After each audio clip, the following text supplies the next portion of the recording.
Run your fingers through your hair, right now. Pull one strand loose and hold it up to the light. That thread between your fingers is dead. No nerves, no blood, no living cells anywhere in it. The only living part of your hair never leaves your scalp. So what you're holding isn't really hair, it's a remain.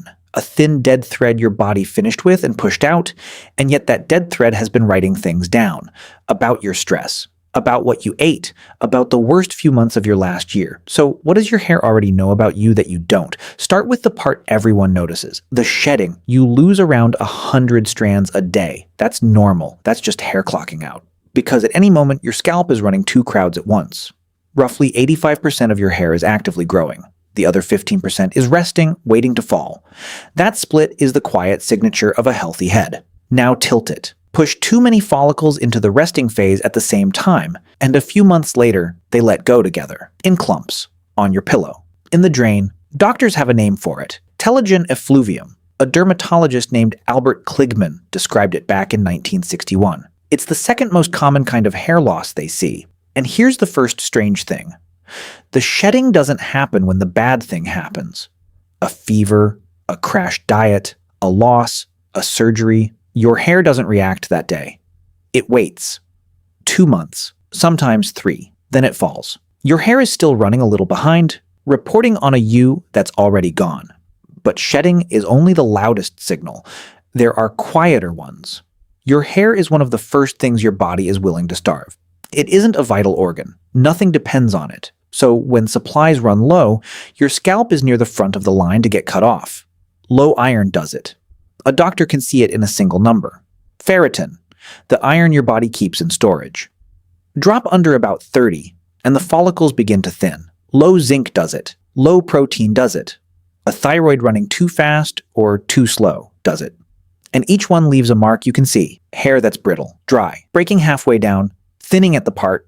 Each strand, a small confession your body makes out loud. So that's the whole story, right? Your hair is a report card for your health. Learn to read it.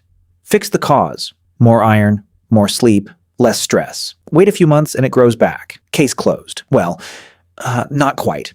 Because you've been picturing your hair as a live feed. A screen showing how you're doing right now.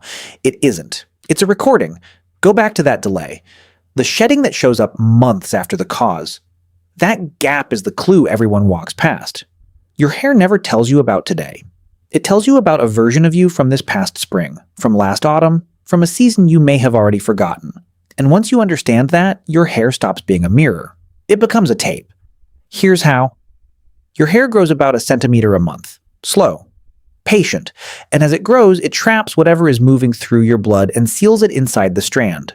Then it carries that cargo up and out of your scalp, locked in place, frozen at the exact height it was when it formed, which means a single hair can be read lengthwise. Like the rings of a tree, like a core drilled out of Antarctic ice, cut close to the scalp. That's last month. An inch up, a few months back, the tip of a long strand, that might be a year of your life, hanging off your shoulder. This is why forensic labs reach for hair. A blood test tells them about the last few days. A strand tells them about the last year. Months after a drug is gone from your blood, it's still sitting in your hair. So is heavy drinking. The body forgets, the hair doesn't. And it isn't just what you took, it's what you felt. When you're under stress, your body floods with cortisol. And some of that cortisol gets written into the hair as it grows, segment by segment, month by month. Scientists have a phrase for what a single strand becomes. A stress calendar. A record of how hard your last several months actually were, kept in a thread you can hold in your hand. You might not remember which weeks broke you. Your hair still does. And then there's the most haunting record of all, the color. For centuries, people swore that stress turned hair gray. The legend says Marie Antoinette's hair went white the night before the guillotine. It was almost certainly exaggerated. But the instinct behind it turned out to be real. In 2020, a team at Harvard published a study in the journal Nature. They proved it. Stress doesn't just feel like it ages you, it physically strips the color out of your hair. Not the way they expected, though. They assumed it was cortisol. It wasn't.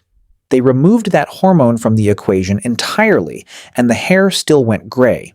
The real culprit was the fight or flight system. The same wiring that fires the instant you're afraid. Under enough stress, it burns through the stem cells that give your hair its color. And once those cells are gone, the pigment doesn't come back. The strand grows out gray, which means your gray hairs aren't all random. Some of them are timestamps, a mark left at the exact height your hair was growing during the worst of it. And in the strangest part, they found it can run in reverse. Picture a 30-year-old woman going through a divorce. Researchers looked at her hair and found a band of gray that lined up almost perfectly with the 2 months her marriage was ending. The strand had recorded it, but when that period passed, when the stress lifted, the same hair started growing back in color. They watched a man's hair do the same thing, gray through a hard stretch, then return after a 2-week holiday. Read along that single strand, and you could see a marriage fall apart. Keep reading, and you could watch it start to heal. So go back to the strand still between your fingers. It's still dead. It was dead before you ever pulled it loose. But now you know what it actually is. It's a page. A few months of your life, written down in a language your body never asked permission to use. The stress you hid from everyone, the meal you skipped, the season you keep trying to forget, all of it. Still there, still growing out, slowly, quietly, just past where your hands can reach. You can change almost anything about yourself. You can rewrite your story. You can lie to every person you ever meet. You just can't lie to the thing growing out of your own head.